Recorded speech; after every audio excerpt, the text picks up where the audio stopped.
llegó una visita del superintendente en ese tiempo y él salió a predicar conmigo. Me dijo, tú fuiste abusada, ¿cierto? Y yo lo miré, me puse a llorar y le dije sí. Y me dijo, ya. Me dijo, este tema lo tenemos que hablar. Mi papá me fue a buscar y ya estaba ebria, no recuerdo mucho, pero solo sé que después tenía la boca hinchada, porque mi papá me pegó y me reventó la boca. Ahí me censuraron y ese día mi mamá me dijo, hija, como último favor, quiero que me digas quién fue. Dijo, si es testigo, si lo conozco. Y ahí yo di el nombre de esta persona. Mi mamá me dijo y mi papá que aunque yo iba a estar expulsada, tenía que hablar esto, tenía que hablarlo con los ancianos correspondientes de esa congregación, porque este personaje era anciano en ese entonces. Queridos amigos, hoy tengo una entrevista bastante impactante y bastante dura que nos va a compartir Kaklen de Chile. Ella tiene 26 años, es una joven, hace 4 años que ya no vive con sus papás, que su familia es testigo de Jehová y ha pasado por una experiencia bastante terrible que a mí me ha dejado impactado y quiero que ustedes la escuchen. Así que bueno, todo empieza desde que tú naciste dentro de los testigos de Jehová y bienvenida, Katy. Muchas gracias por esta instancia. Cuéntanos, ¿tú cómo comenzó este martirio? Porque sí, vamos a llamarlo así, esta pesadilla, en tu vivencia dentro de los testigos de Jehová. ¿Cómo empezó todo esto? Cuéntanos. Soy la menor de tres hermanos. Cuando mis papás me tuvieron, ya eran bautizados como testigos de Jehová. Y se puede decir que mi martirio empezó desde que nací, porque nací enferma, tenía una enfermedad que se llama ictericia y anemia hemolítica. Por lo tanto, mis glóbulos no se producían, sino que se mataban entre ellos. Así que, lógicamente, necesitaba una transfusión de sangre, que para los testigos no está permitido. Entonces, mis papás eh, me usaron como conejillo de indias en ese tiempo, recién nacida, para la eritropoyetina. Así que me inyectaban eritropoyetina, pero llegó un momento en el que, como se demora haciendo efecto y era una bebé recién nacida, la doctora les dijo a mis papás que tenían dos opciones. Me transfundían sangre para que yo viviera o me llevaban a la casa para que yo me muera. ¿Qué decisión entonces tomaron tus papás? Bueno, mi mamá, eh, mi mamá la dudó en un momento, pero mi papá le dijo que tenía que ser fuerte, tenía que ser firme y que me tenían que llevar a mi casa. Si me moría, me iban a resucitar en el paraíso. Híjole, a ver, seguramente tú estabas chiquita, o recuerdas esto, o te lo contaron tus papás después. Esto me lo contaron mis papás, yo era recién nacida y no solo me lo contaron como una experiencia de vida, sino como lo cuentan en la congregación como una experiencia de milagro, de la lealtad que ellos tuvieron para con Dios y la confianza que ellos tenían de que iba a resucitar en algún momento, así es que me pasaba algo. Por eso dices que te usaban como conejillo de indias, ¿no? Y te usan como si fueras un ejemplo, pero para ellos, de lealtad a Jehová. O sea, Exactamente. si tú te hubieras muerto a recién nacida, aún así lo estarían contando como una experiencia buena, ¿no? Sí, yo me acuerdo que esta experiencia se ha contado muchas veces, mi papá la ha contado muchas veces en discursos, en asamblea, y siempre todos los, los miembros de la congregación con los ojos llorosos, siempre me veían como un ejemplo de milagro, después me iban a saludar, pero ahí no termina como todo lo malo que hubo dentro de de mis años como testigo, sino que después yo seguí creciendo. Recuerdo que a la edad de 4 años nos cambiamos de casa. Nos fuimos a la que iba a ser nuestra casa donde crecimos con mis hermanos. Ya a esta edad éramos hijos de ancianos. Mi papá ya era anciano. Cuando nos mudamos a esa casa, con mis hermanos un día jugando afuera, conocimos a dos niños que vivían como en la casa de atrás, de donde yo vivía. Éramos vecinos. Nos pusimos a conversar, uno como niño me dice, no, ¿cómo se llaman? Y ellos dijeron, nuestros papás están estudiando la Biblia. Así que claro, ahí no, mis papás se hicieron amigos con ellos, claramente, íbamos a la misma congregación, y nos empezamos a llevar. El mayor de estos chicos, claro, era menor de edad, pero yo tenía 4 años y él me lleva por, no recuerdo bien la verdad si son 6 o 7 años que me lleva, y al pasar del tiempo de los años, de repente este chico empezó a abusar de mí. De, Al principio eran cosas como muy sutiles. Por ejemplo, él tenía bicicleta, yo era muy chica, no tenía bicicleta, entonces me llevaba en su bicicleta adelante y íbamos a dar una vuelta. Y entre medio de esa vuelta me corría mano, metía mano por el pantalón y así fue como empezó todo esto. ¿Recuerdas qué edad tenías? Más de 5 años no tenía, sí, era pequeña. Mi casa era el estudio de libros, así ahí.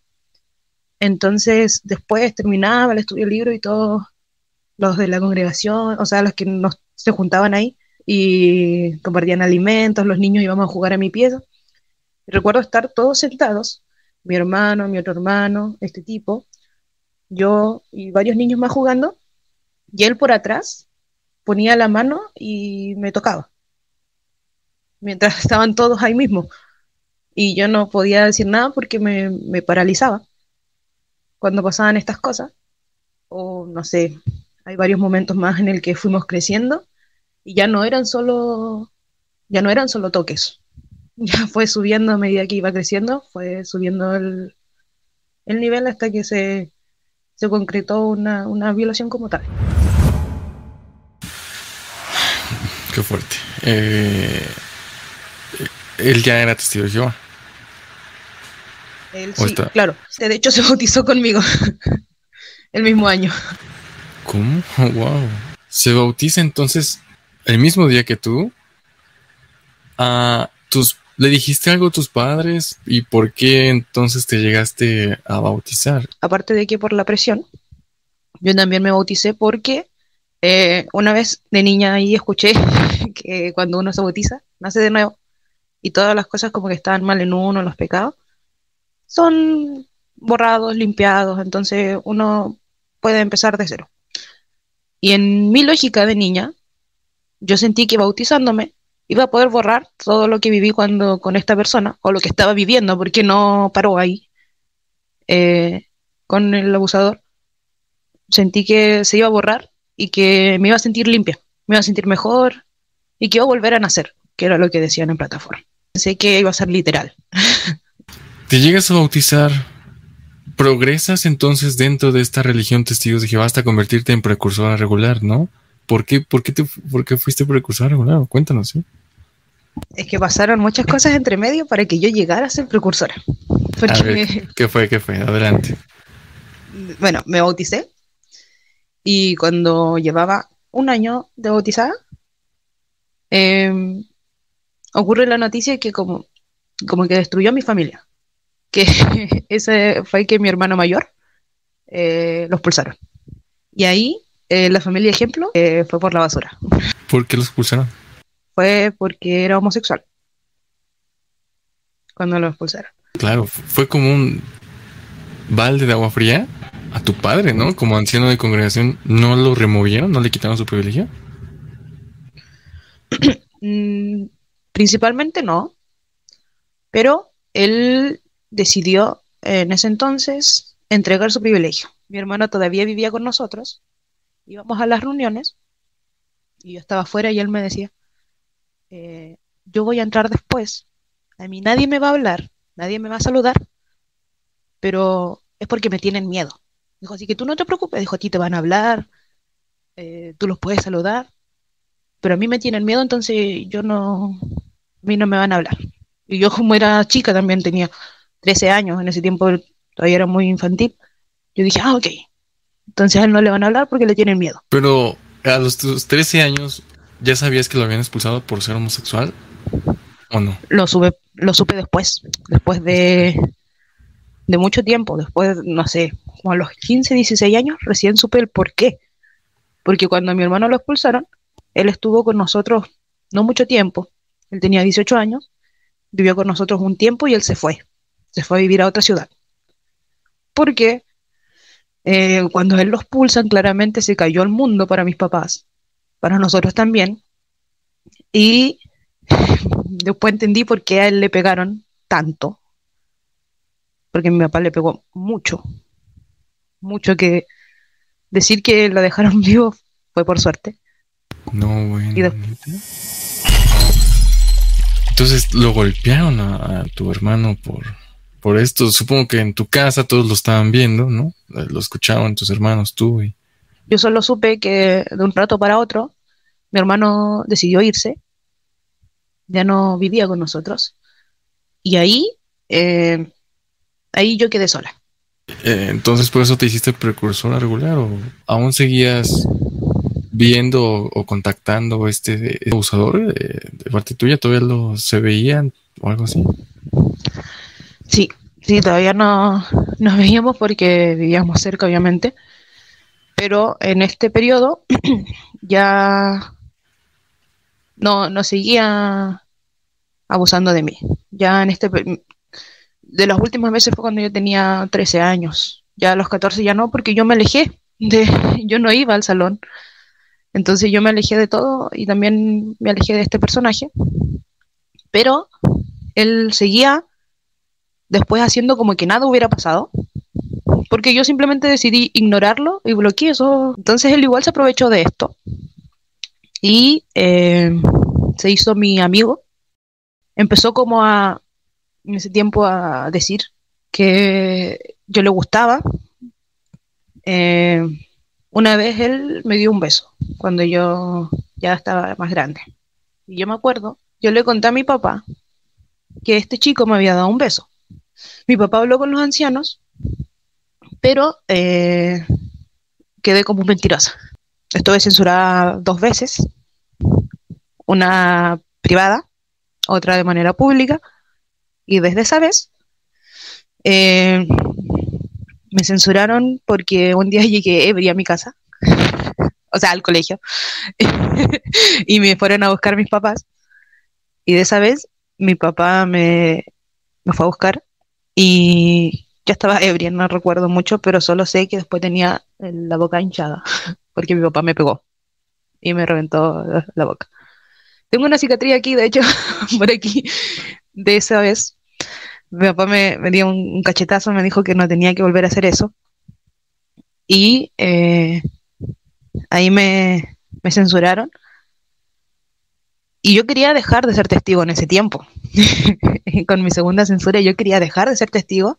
Y cuando me censuran, después yo pensé y dije ya. O sea, de ahora en adelante voy a tener que hacer lo que me digan. Y dije, no quiero quedarme sola en el mundo, voy a tener que hacer caso. Y dije, quizás, como nunca me lo he tomado en serio, quizás sí sea la religión verdadera. Entonces, desde ese momento, me empiezo a poner las pilas a los 17 años, porque era mi último año que me tenía que estudiar. Y mis papás deciden que yo no iba a seguir estudiando. Me llevaron a Argentina. Yo soy de Chile y me llevaron a Argentina como a una casa con hermanos ejemplares, todos precursores, como para que yo me impregne de lo que es ser un testigo de Jehová. Así que ahí mis papás decidieron que yo no iba a seguir estudiando, aunque era mi último año. Yo estaba estudiando una carrera que me encantaba. Mis papás dijeron, no vas a seguir estudiando. Y su frase fue, prefiero que pierdas un año de vida a la vida en un año.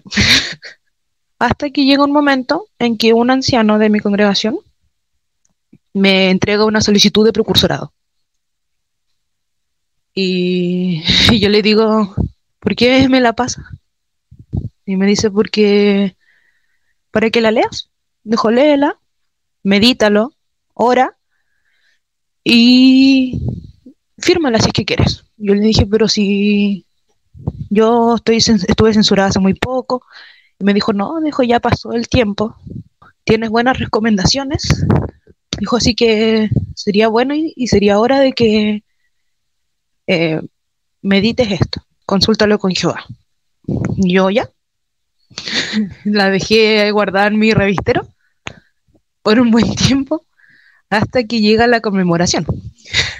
Llega época de conmemoración. Medité esa conmemoración y dentro mío dije, quizás esto es lo que tengo que hacer para ser feliz. Fui a mi pieza, busqué la solicitud en mi revistero y la llené. Y cuando la llené y firmé, me recorrió un sudor frío y dije, ¿qué hice?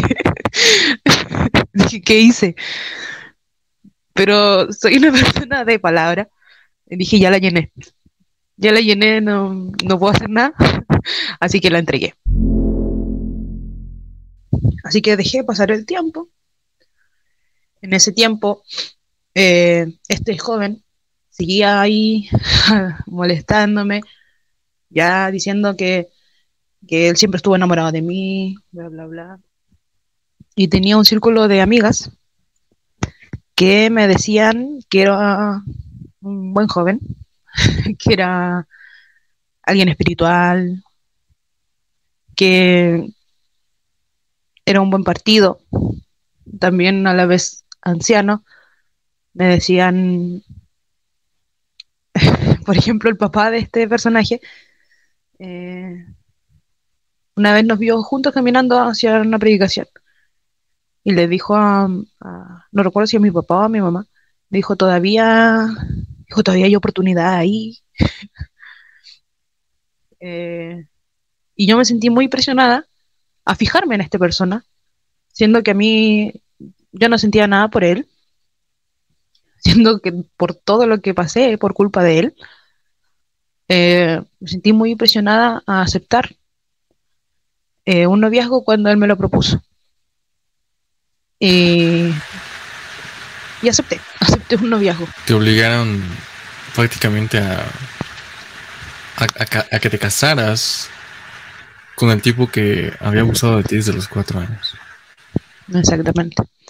Y él también me manipuló, no sé, conversábamos por mensaje y me preguntaba cosas, yo creo que para saber si yo me acordaba o no me acordaba de las cosas que él me había hecho, porque me decía, eh, ¿pero tú eres pura? Así, o me decía que tenía que quedarme con él, porque si no, no me iban a aceptar, porque yo había hecho cosas malas antes, quizás ya no era virgen, entonces me dijo que si no estaba con él, nadie más me iba a querer.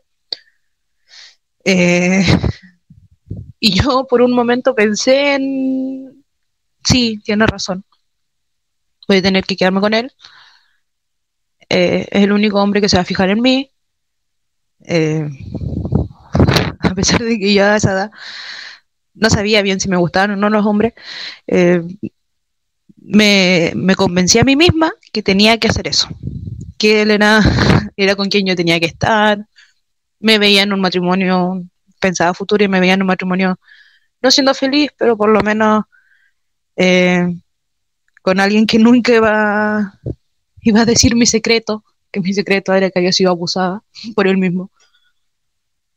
Alguien que como que se iba a tapar todo lo que había pasado, total, me había casado con él. Así que todo lo que pasó antes no valía y quizás iba a sentirme mejor. Así que me convencí de eso. Me autoconvencí de que iba a estar bien en ese matrimonio. Y yo creo que él quiso casarse conmigo simplemente para encubrir esto. Entonces, ¿cuál fue el motivo, Katy, de tu expulsión?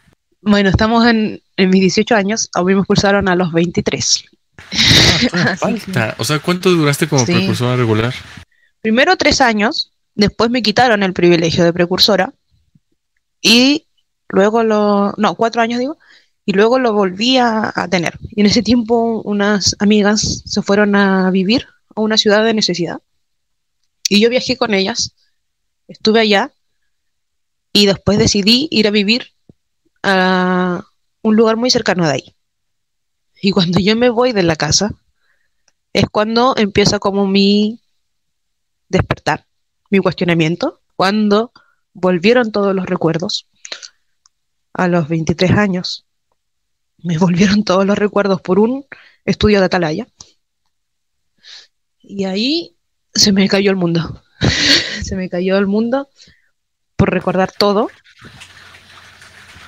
y por no saber qué hacer. ¿Te acuerdas qué decía ese estudio de la Atalaya? O sea, ¿por qué te abrió eso? Es que era de proteger a los hijos. Eran como varios estudios, fueron como 2 o 3, que hablaban de proteger a los hijos y de cómo ayudar a las víctimas de abuso. Y yo estaba estudiando y recuerdo quedarme callada. Estábamos estudiando con un anciano, su esposa y esta amiga. Yo recuerdo quedarme callada eh, y como que se desbloqueó en mi cabeza todos los recuerdos y yo dije, yo viví esto. Me dije a mí misma, obviamente ahí en el momento no dije nada. Y me dije, yo viví esto, o sea, todo lo que sale acá, yo lo viví. Llegó una visita del superintendente en ese tiempo y él salió a predicar conmigo y me dijo, siempre recuerdo eso porque invadió mucho mi privacidad ese hombre. Su pecado era que se masturbaba y me empezó a contar cosas así, de la nada. Me dijo, así como queriendo saber cuál era mi caso, que era lo que a mí me pasaba.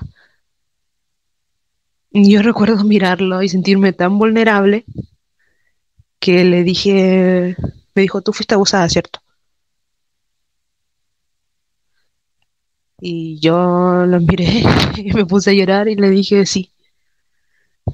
Y me dijo, ya. Me dijo, este tema lo tenemos que hablar.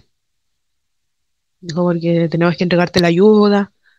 Pero yo me sentí tan mal, me sentí tan vulnerada, como que me sacaron la verdad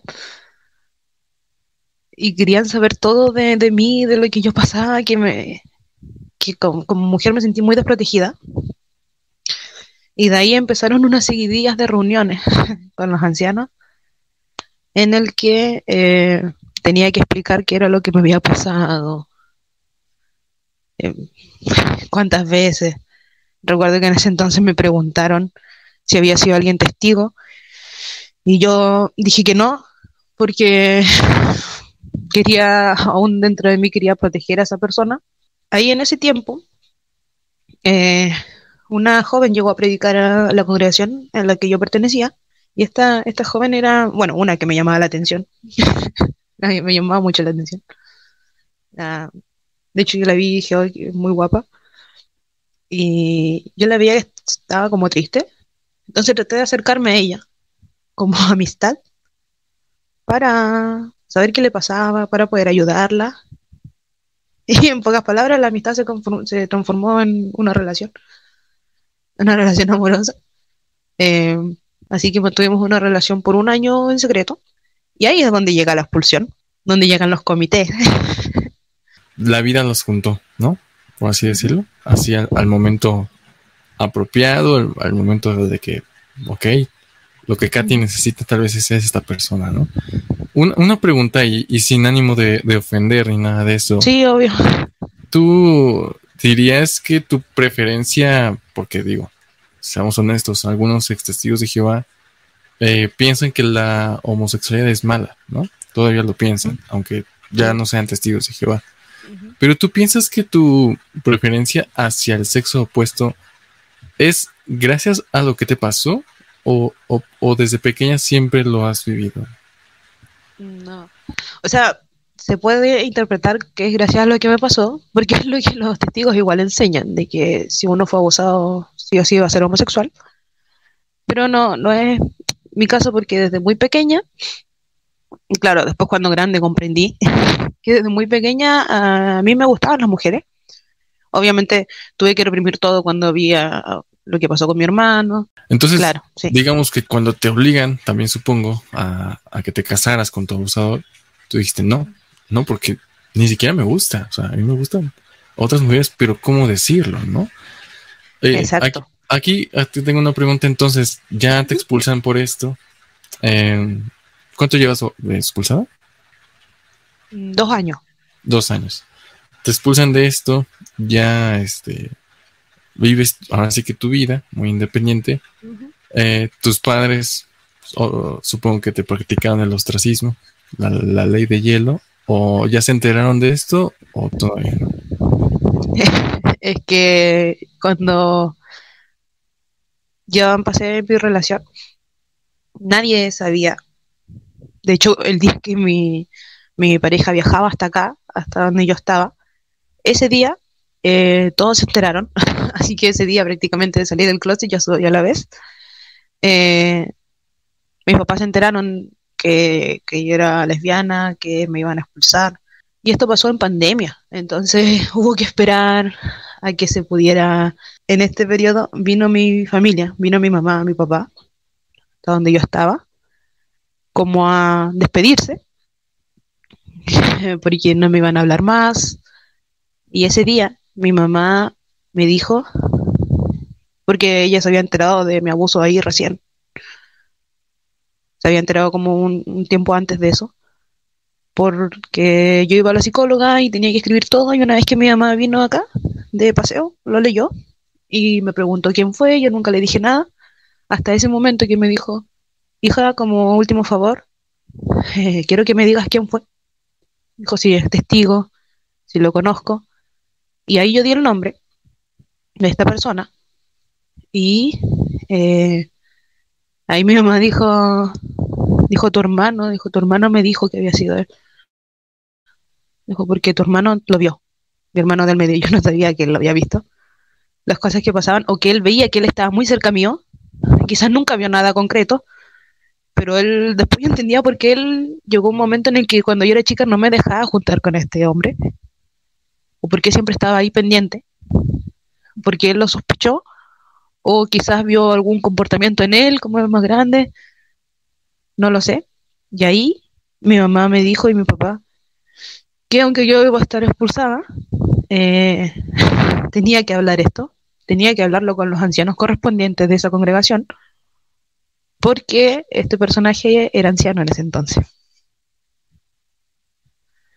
Y me dijo que así como, como había pasado conmigo ahora siendo anciano, quizás los otros niños corrían riesgo. Así que yo, si hablé, si lo acusé o si traté de denunciar a este personaje, fue solamente porque no quiero que a otros niños le pase lo mismo. Entonces lo hiciste, sí lo acusaste, sí lo denunciaste al comité de tu ex congregación. ¿Y en qué estatus quedó él? O sea, ¿sí hicieron justicia o no? Hicieron justicia en el sentido de que le quitaron el privilegio, ya no es anciano. Él no dio la cara, él nunca dio la cara. Eh, de hecho, hasta el día de hoy, él sigue reuniéndose por Zoom y no va a las reuniones presenciales. Eh, Negó todo, obviamente. Y dijo que a lo más, mira cómo es, antes había dicho que nunca me había dado un beso y ahora, cuando se vio acorralado, dijo, quizás le di un beso alguna vez. Eso dijo. Y Qué cuando maricón. y cuando los Ay, ancianos me llamaron, los ancianos de esa congregación, allá donde viven mis papás, eh, me preguntaron qué era lo que había pasado, obviamente. Me dijeron si había sido abuso, si había habido penetración. Yo les comenté, obviamente, y me dijeron, uno de los ancianos me preguntó y me dijo, ¿no crees tú que eso fue una exploración de niños? Y yo me sentí horrible, obviamente, me sentí muy mal. Eh, Me dijeron que si hubiera sido yo, me hubiera gustado que me perdonen. Ya era algo que había pasado hace mucho tiempo. Y cuando iniciaron la llamada, lo que me dijeron fue, investigamos, dijo, y me dijeron, ¿y tú estás, dijo, tú estás clara que no puedes denunciar? Dijo, porque ambos eran menores de edad. Y yo ya me había asesorado antes y sabía que quizás era pérdida de tiempo tratar de denunciar si el juez dictamina que ambos éramos menores de edad y que no, no puede haber una pena. Y yo solo sabía, pero me lo recalcaron, así como diciendo, no puedes hacer nada. No, bueno. O sea, de todas formas, el chiste era hablarlo para que tuvieran cuidado con los demás integrantes de la congregación y su barrio, ¿no? Y una Exactamente. pregunta, Katy, ¿por qué no quieres dar el nombre? No, no, sino simplemente Pues da el lo nombre, omito, pero hay que vomitarlo una vez. ¿Cómo se llama? exactamente. Miguel Barrientos. Miguel Barrientos, lo vamos a poner al Miguel, principio. Ya que Miguel no lo mencionaste, Barrientos. vamos a poner Uh-huh. Él es de Punta Arenas, de Punta Chile, Arenas, Punta Arenas. Chile. Ok. Uh-huh. Sí. Y él es esta persona. Y claro, a mí me preguntaron los ancianos, me dijeron, ¿pero qué quieres lograr tú con esto? Y le digo, bueno, que me dijeron, me dijeron así como, ¿te sentirías más tranquila si nosotros los pulsáramos? Y le digo, sí, obviamente. Dijo, pero él está dispuesto a entregar su privilegio, él ha, él ha negado todo, pero él está dispuesto a como a una investigación. Y yo les dije que no me interesa nada porque yo estoy curándome. A mí lo que me interesa es que nadie más lo sufra. Y que hay niños en la congregación. Digo, yo no quiero que ninguno corra más el riesgo. Y me dijeron, nada, entonces, ¿tú quieres que los pulsemos? Y yo le dije, ¿saben qué? Yo no quiero seguir hablando con ustedes. Y antes de cortar, me dijeron, pero piensa en acercarte a la congregación de nuevo, piensa en volver a ser testigo. Y yo me corté y llamé a mi papá, llorando. Y mi papá sí, yo puedo decir que obviamente esta entrevista no le va a gustar, porque ya haciendo esto es apostasía, a pesar de que es mi experiencia, sé que para ellos es apostasía, pero mi papá sí se puso en mi lugar, y mi mamá también, cuando supieron del abusador, cuando supieron lo que Miguel hizo, ellos sí se pusieron en mi lugar, mi papá peleó para que a este tipo deje de ser anciano, claro, no los pulsaron nunca, habían pasado muchos años de esto, como Sigue 15 siendo años, testigo de Jehová. sigue siendo testigo de Jehová, porque habían Híjole. pasado más de 15 años, Ujú. claro, dejó de ser anciano, pero mi papá sí me defendió en ese sentido. De hecho, eh, mis papás no hablan conmigo, eh, pero sí, eh, mi papá me paga el psicólogo, me Ah, paga el perfecto. psicólogo. Qué bueno. Y yo sé que, que ya diciendo esto, quizás dejen de hacerlo, porque para los testigos va a estar mal visto que hablen conmigo o alguna cosa. Yo sé. Claro. Pero en eso ellos me seguían ayudando en eso. Y mi papá sí se puso de mi parte, de hecho él habló con los ancianos que hablaron conmigo, eh, se enojó con ellos y después, ese mismo día en la tarde, uno de esos ancianos me mandó un mensaje pidiéndome disculpas de que no quería que sonara así, diciéndome, no, yo también fui víctima de abuso, así que te entiendo, no quería que te sintieras así, bla, bla, bla, bla, bla, bla. Y eso Me fue toda gustaría la que, justicia que se hizo. claro, me gustaría que si tu papá ve entonces este video y tu mamá también, ¿qué palabras les dirías? Pero más que a mis papás, yo quiero hablarle a esos papás, más que a los míos, de que cuando sepan algo así de sus hijos, les crean porque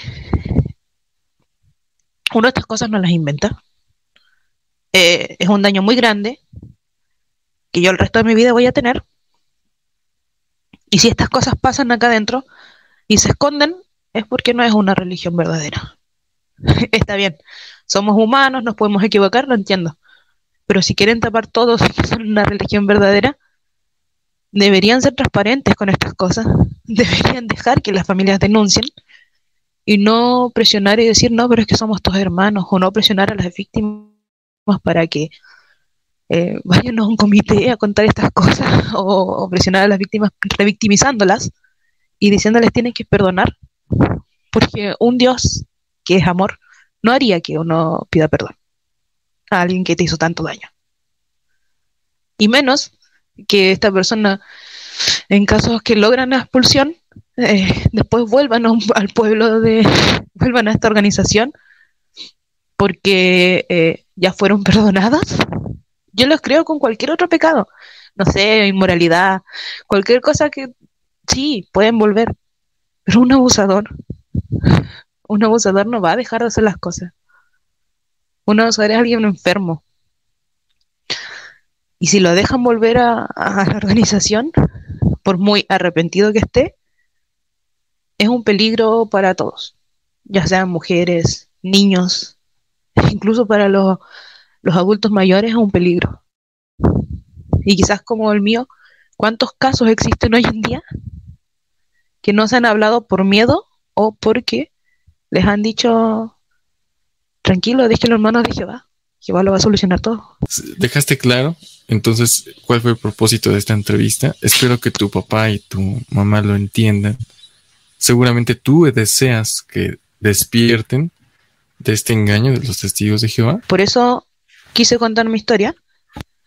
Aparte de todo lo que viví, quise contar mi historia para ver si puedo ayudar a alguien, si alguien puede decir, wow, es lo que yo estoy viviendo, si alguien dice, necesito salir de ahí, necesito buscar ayuda, háganlo. Y sobre todo que cuando uno es expulsado y queda solo en el mundo, uno necesita mucha ayuda de psicólogos para que la salud mental esté bien. Así porque es. hay muchas cosas que uno vive que son fuertes, que no tendría por qué vivirlas, que uno las normaliza y no son normales. Katy, pues es admirable que a pesar de todo esto tú sigas, como ahorita durante esta entrevista estabas pues sonriendo, ¿verdad? Estabas tratando de ser fuerte. Sé que te duele en el fondo. Espero, claro, no se va a olvidar, pero podemos sobrevivir con eso. A mí también intentaron abusar de mí, mi mejor amigo, y te digo, no es como que sientes que te roban algo, ¿no? Que no va a poderse volver. Y hay que sobrevivir con eso, y lo que podemos hacer es esto, ¿no? Denunciarlo de manera pública, que llegue más gente, para que no le pase a más gente y no se sientan solos, ¿no? Que es lo que tú quieres. Sí. Y de verdad te admiro por todo esto. Ojalá que nos dejes tus redes sociales en los comentarios por si alguien quiere contactarse contigo. Amigos, pues espero que compartan también esta entrevista de Katy, de 26 años, una tremenda historia de toda su familia. Me ha dejado impactado. Y bueno, Katy, no sé si quieras decir algo por último o ya acabamos. Simplemente que quiero, si es que alguien que me conoce ve esta entrevista, no le estoy diciendo que salgan de la religión, porque cada uno toma sus decisiones. Simplemente, si es que conocen a Miguel, tengan cuidado con sus hijos, tengan cuidado con ustedes mismos, y que no se dejen engañar por su personalidad, por cómo es, por cómo se demuestra. Y simplemente busco con esto, si ya no tuve la justicia que merecía, por último que a él le dé vergüenza y que le llegue a él el video y que se sienta mal con lo que hizo y sienta la culpa que yo sentí por muchos años, que no me correspondía. ¿Miguel qué? Miguel Barrientos. Miguel Barrientos, pues bueno, va a quedar exhibido. Si tú puedes, me mandas una foto, la subimos aquí a YouTube. Sí.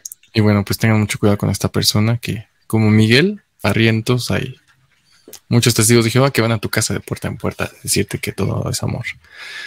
Y resulta que no es así. Pues muchas gracias, amigos. Compartan este video y les pido por favor que sí, de verdad lo compartan para advertir a esta peligrosa secta que se llaman los testigos de Jehová. Nos vemos en un próximo video, amigos.